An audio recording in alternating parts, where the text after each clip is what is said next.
এই ট্রেডগুলির জন্য শুধুমাত্র 10th পাস হলেই চলবে। তো বুঝতেই পারছো এই সমস্ত পোস্টগুলোর ক্ষেত্রে কিন্তু তোমার আইটিআই সার্টিফিকেট লাগবে না। কোন কোন পোস্টগুলো আবারও বলে দিচ্ছি। Dear friends, welcome to my channel SM cyber. SM cyber চ্যানেলে তোমাকে স্বাগত জানাই। তো আজ আমি চলে এসেছি আরও একটি নতুন চাকরির বিজ্ঞপ্তি নিয়ে। বিএসএফ বা বর্ডার সিকিউরিটি ফোর্সের পক্ষ থেকে কনস্টেবল ট্রেডসম্যান পদে নিয়োগের জন্য বিজ্ঞপ্তি প্রকাশিত হয়েছে। শূন্যপদ আছে 3588। তুমি যদি শুধুমাত্র মাধ্যমিক পাস করে থাকো তাহলেই তুমি এখানে আবেদন করতে পারবে, কোনো আইটিআই লাগবে না। হ্যাঁ বন্ধুরা, শুধুমাত্র মাধ্যমিক পাস করে থাকলেই তোমরা এখানে আবেদন করতে পারবে এবং তোমরা ছেলে মেয়ে সবাই এখানে সমানভাবে আবেদনের যোগ্য। তো এখানে আবেদন করার জন্য এলিজিবিলিটি ক্রাইটেরিয়া কী কী থাকছে, শূন্যপদ কত আছে, কোন কোন পোস্টে তোমরা আবেদন করতে পারবে, আইটিআই লাগবে কি না, ফিজিক্যাল স্ট্যান্ডার্ড টেস্ট এবং ফিজিক্যাল এফিসিয়েন্সি টেস্ট, এছাড়াও সিলেকশন প্রসেস কি থাকছে, সমস্ত গুরুত্বপূর্ণ বিষয়গুলো আলোচনা করবো আজকের এই ভিডিওতে। তো ভিডিওটা খুবই গুরুত্বপূর্ণ হতে চলেছে, শেষ পর্যন্ত অবশ্যই দেখবে। আর ভিডিওটা শুরু করার আগে একটা ছোট্ট রিকোয়েস্ট, সমস্ত চাকরি, স্কলারশিপ এবং সরকারি বিভিন্ন প্রকল্পের আপডেট পাওয়ার জন্য চ্যানেলটিকে অবশ্যই সাবস্ক্রাইব করে রাখবে। আর তুমি যদি অলরেডি সাবস্ক্রাইব করেছো, থ্যাংক ইউ সো মাচ। তো আমরা চলে এলাম অফিসিয়াল নোটিফিকেশানে। তোমরা এখানে দেখতে পাচ্ছ government of India, ministry of home affairs, director general, border security force. তো বুঝতে পারছো মিনিস্ট্রি অফ হোম অ্যাফেয়ার্সের পক্ষ থেকে এই নোটিফিকেশনটা পাবলিশ করা হয়েছে বর্ডার সিকিউরিটি ফোর্সে রিক্রুটমেন্টের জন্য। তোমরা এখানে দেখতে পাচ্ছ online advertisement notice, recruitment for the post of constable tradesman male and female in border security force for the year 2024 to 2025। এই যে নোটিফিকেশানটা দেখছো, এই নোটিফিকেশানটা হচ্ছে একটা 28 পেজের একটা নোটিফিকেশান। তো এই নোটিফিকেশান থেকেই আমি গুরুত্বপূর্ণ বিষয়গুলি তোমাদের সামনে আরও সহজভাবে উপস্থাপন করার চেষ্টা করছি। আর এই নোটিফিকেশানটা আমি ভিডিওর ডেসক্রিপশনে দিয়ে রাখছি, তোমরা প্রয়োজন মনে করলে সেখান থেকে অবশ্যই দেখে নিতে পারবে। আর ভিডিওটা দেখার পরে যদি কোনো রকমের কোয়ারিজ থাকে বা যদি কিছু জানার থাকে তাহলে অবশ্যই কমেন্ট বক্সে কমেন্ট করবে। আমি প্রত্যেকের কমেন্ট গুরুত্ব দিয়ে দেখি এবং অবশ্যই রিপ্লাই করি। তো যদি কিছু জানার থাকে অবশ্যই তোমরা কমেন্ট বক্সে কমেন্ট করবে, আমি অবশ্যই রিপ্লাই করব। তোমরা চলে এলাম ভিডিওর মেন পার্টে। তোমরা এখানে দেখতে পাচ্ছ বিএসএফ কনস্টেবল ট্রেডসম্যান রিক্রুটমেন্ট 2025। প্রথমে আমরা ওভারভিউটা একটু দেখে নিই। Recruitment body border security force বা বিএসএফ, পোস্টের নাম থাকছে constable tradesman, job category group C, non gazetted, non ministerial. Pay scale থাকছে as per 7 CPC, pay matrix level 3। Total vacancy আছে 3588। অ্যাপ্লিকেশন স্টার্ট ডেট, অ্যাপ্লিকেশন এখানে অলরেডি শুরু হয়ে গেছে 26শে জুলাই থেকে এবং আবেদন চলবে 25শে আগস্ট পর্যন্ত।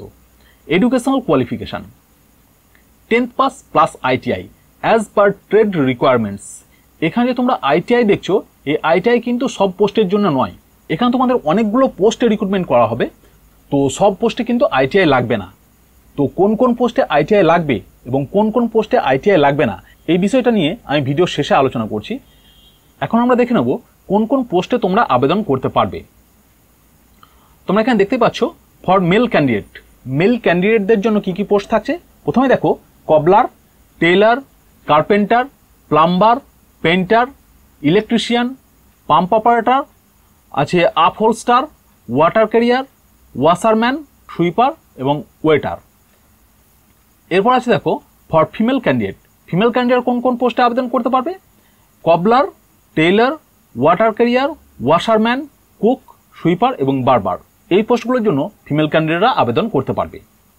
এবার আছে দেখো সিলেকশন প্রসেস। এই সিলেকশন প্রসেসটা আমি শেষে আলোচনা করব। এখন আমরা দেখে নেব এলিজিবিলিটি ক্রাইটেরিয়া। প্রথমে দেখো পোস্টের নাম থাকছে কনস্টেবল ট্রেডসম্যান আর কোয়ালিফিকেশন হচ্ছে 10th pass plus ITI in relevant trade if required. আমি আগেই বলেছি আইটিআই কিন্তু সমস্ত পোস্টের জন্য নয়। তো কোন কোন পোস্টে আইটিআই লাগবে আর কোন কোন পোস্টে আইটিআই লাগবে না এটা আমি শেষে আলোচনা করছি। এখন আমরা এজ লিমিটটা একটু দেখে নিই। Minimum age 18 years, maximum age হচ্ছে 25 ইয়ার্স। আর এসসি, এসটি, ওবিসি এবং এক্স সার্ভিসম্যান যারা আছো তোমাদের ক্ষেত্রে কিন্তু বয়সে ঊর্ধ্বসীমায় ছাড় থাকছে অ্যাজ পার গভর্নমেন্ট রুল। সরকারি নিয়ম অনুযায়ী বয়সের ঊর্ধ্বসীমায় কিন্তু ছাড় থাকছে। এবার আছে দেখো physical standard, height and chest measurement.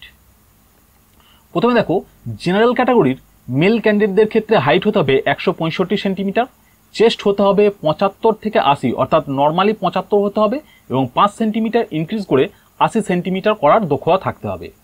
R female ক্যান্ডিডেটদের ক্ষেত্রে শুধুমাত্র 155 সেন্টিমিটার হাইট হলেই হবে, চেস্টের কোনো মেজারমেন্ট হয় না। এরপরে দেখো ST, all state except NE, LWE।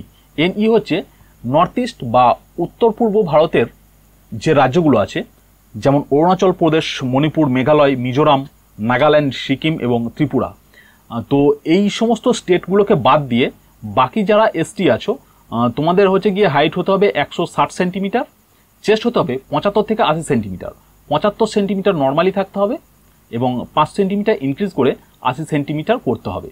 আর ফিমেল ক্যান্ডিডেটদের ক্ষেত্রে 148 সেন্টিমিটার হাইট হলেই হবে। এবার আছে দেখো এসটি, এনই অ্যান্ড এলডব্লিউই এরিয়া, অর্থাৎ নর্থ ইস্ট বা উত্তর পূর্ব ভারতের যে স্টেটগুলো আছে সেই স্টেটগুলো থেকে যে সমস্ত এসটিরা আবেদন করবে তাদের হাইট হতে হবে 158 সেন্টিমিটার, আর চেস্ট হতে হবে 75 থেকে 80 সেন্টিমিটার এবং ফিমেলদের ক্ষেত্রে হাইট হতে হবে 147 সেন্টিমিটার। এরপর আছে দেখো নর্থ ইস্ট, গোর্খা এবং হিলি এরিয়া, এখান থেকে যারা আবেদন করবে তাদের হাইট হতে হবে 162.5 সেন্টিমিটার, চেস্ট হতে হবে 75 থেকে 80 সেন্টিমিটার এবং ফিমেল ক্যান্ডিডেট হলে হাইট হতে হবে 152 সেন্টিমিটার। এবার আছে দেখো মেডিকেল স্ট্যান্ডার্ড। প্রথমে দেখো distant vision 6x6 and 6x9 without glass. আচ্ছা, এই জিনিসটা কি বলতো? Distant vision 6x6 and 6x9 without glass, এটা যদি তোমরা জানতে চাও কমেন্ট বক্সে কমেন্ট করো, আমি এই নিয়ে স্পেসিফিক একটা ভিডিও তোমাদের জন্য নিয়ে আসবো। এরপর আছে দেখো নো ফ্ল্যাট ফুট, নক নি, স্কুইন্ট, ভেরিকোজ ভেন। এই জিনিসগুলো কি?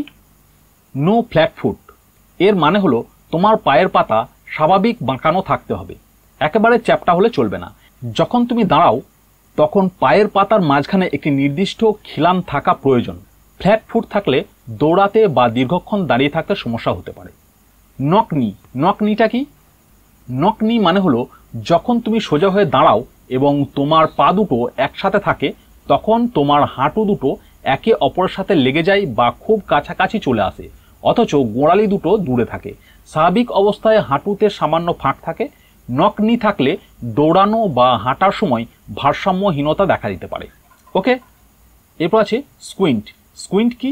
স্কুইন্ট মানে হলো তোমার চোখ টেরা হওয়া বা চোখের মণি দুটো একই দিকে না থাকা, অর্থাৎ তোমার দৃষ্টি স্বাভাবিক এবং দুটো চোখ একই সাথে একই বস্তুর দিকে ফোকাস করতে সক্ষম হতে হবে। আর শেষেরটা আমরা দেখতে পাচ্ছি ভেরিকোজ ভেন। এই ভেরিকোজ ভেনটা কি না? ভেরিকোজ ভেন হলো পায়ের শিরা ফুলে যাওয়া, মোচড়ানো বা বড় হয়ে যাওয়া। সাধারণ পায়ের ত্বকের নিচে নীল বা বেগুনি রঙের আঁকা বাঁকা শিরা দেখা যায়। এটি দীর্ঘক্ষণ দাঁড়িয়ে থাকা বা অতিরিক্ত পরিশ্রমের কারণে হতে পারে এবং এটি রক্ত সঞ্চালনের সমস্যার ইঙ্গিত দেয়। এই বিষয়গুলো মূলত প্রার্থীদের শারীরিক সুস্থতা এবং কর্মক্ষমতা নিশ্চিত করার জন্য দেখা হয়, যাতে তারা বিএসএফ এর প্রশিক্ষণ এবং দায়িত্ব ঠিকভাবে পালন করতে পারে। ঠিক আছে? আর লাস্ট যেটা বলেছে must be mentally and physically fit. Mentally এবং ফিজিক্যালি তোমাদের ফিট থাকতে হবে। এবার আমরা আসবো সিলেকশন প্রসেস। এখানে তোমাদের বেশ কয়েকটা ধাপের মাধ্যমে সিলেকশন করা হবে। প্রথমেই থাকছে physical standard test and efficiency test, যেখানে তোমাদের হাইট, ওয়েট এবং চেস্ট মেজারমেন্ট করা হবে এবং সেইগুলো ঠিকঠাক থাকলে তোমাদের এখানে রান একটা কমপ্লিট করতে হবে, যেটা হচ্ছে ছেলেদের ক্ষেত্রে 5 কিলোমিটার রান কমপ্লিট করতে হবে 24 মিনিটের মধ্যে এবং মেয়েদের ক্ষেত্রে 1600 মিটার রান কমপ্লিট করতে হবে 8.5 মিনিটের মধ্যে। 2 নম্বর আছে রিটেন টেস্ট।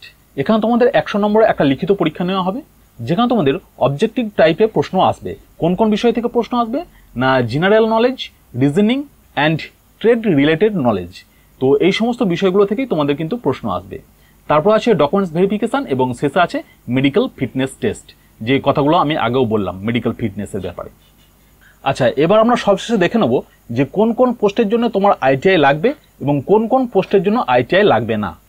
প্রথমে দেখো carpenter, plumber, painter, electrician, pump operator এবং আপহোলস্টার। এই ট্রেডগুলির জন্য তোমাকে অবশ্যই 10th পাস হতে হবে। এর পাশাপাশি আইটিআই থেকে 2 বছরের সার্টিফিকেট কোর্স অথবা আইটিআই বা সরকার অনুমোদিত ভোকেশনাল ইনস্টিটিউট থেকে 1 বছরের সার্টিফিকেট কোর্স ও 1 বছরের প্রাসঙ্গিক কাজের অভিজ্ঞতা থাকতে হবে। কুক, ওয়াটার ক্যারিয়ার এবং ওয়েটার এই ট্রেডগুলির জন্য 10th পাস এবং ন্যাশনাল স্কিল কোয়ালিফিকেশন ফ্রেমওয়ার্ক বা NSQF level 1 course in food production kitchen অথবা national skill development corporation NSDC দ্বারা স্বীকৃত ইনস্টিটিউট থেকে সমমানের কোর্স থাকতে হবে। তবে কবলার, টেইলর, ওয়াশারম্যান, বারবার, সুইপার এবং খোঁজি বা সুইস এই ট্রেডগুলির জন্য শুধুমাত্র 10th পাস হলেই চলবে, তবে সংশ্লিষ্ট ট্রেডে দক্ষতা থাকতে হবে এবং ট্রেড টেস্ট পাস করতে হবে। তো বুঝতেই পারছো এই সমস্ত পোস্টগুলোর ক্ষেত্রে কিন্তু তোমার আইটিআই সার্টিফিকেট লাগবে না। কোন কোন পোস্টগুলো আবারও বলে দিচ্ছি: কবলার, টেইলার, ওয়াশারম্যান, বারবার, সুইপার, খোঁজি অ্যান্ড সুইস। এই পোস্টগুলোর জন্য কিন্তু কোনো রকমের আইটিআই সার্টিফিকেট লাগবে না। তো এই ছিল পুরো বিষয়। আশা করছি তোমাদের কাছে পুরোপুরি ক্লিয়ার হয়ে গেছে। তো যদি কারো কোনো জায়গায় বুঝতে অসুবিধা হয়ে থাকে তোমরা অবশ্যই কমেন্ট বক্সে কমেন্ট করবে। আমি প্রত্যেকের কমেন্ট গুরুত্ব দিয়ে দেখি এবং অবশ্যই রিপ্লাই করি। তো কোনো রকম যদি জিজ্ঞাসা কিছু থাকে অবশ্যই কমেন্ট বক্সে কমেন্ট করতে পারো। আজকে ভিডিওটা এখানে শেষ করছি, দেখা হচ্ছে নেক্সট ভিডিওতে। ততক্ষণের জন্য ভালো থাকবে, সুস্থ থাকবে, আর অবশ্যই চাকরির সংক্রান্ত লেটেস্ট ইনফরমেশন পাওয়ার জন্য চ্যানেলটিকে অবশ্যই সাবস্ক্রাইব করে রাখবে। Thank you.